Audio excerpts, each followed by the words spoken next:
talk about the magnitude, the duration, and the distribution of evil. Let's begin there in defining the scope of the problem.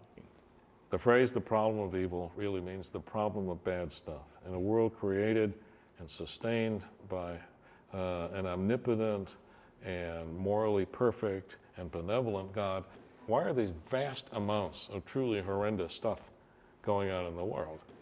Well, if there were an omniscient and perfectly benevolent being who never did anything that was morally wrong, if there were such a being, is that there wouldn't be vast amounts of truly horrible things going on. But there are vast amounts of truly horrible things going on. Therefore, there is no such being. Well, it looks like one thing that a being who can do anything except what's intrinsically impossible can't do is perhaps see to it that a person act of that person's own free will one way or the other.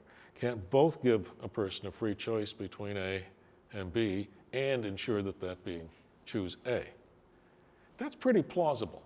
Well, that suggests why there might be some evil in the world, even if not all the kinds that we see. It might be that God gave people free choice. Some of them brought about some pain and suffering as a result of their free choice, and therefore God couldn't do anything about that. And why would he give them free will? Well, maybe having free will is an intrinsic good. Maybe it's better.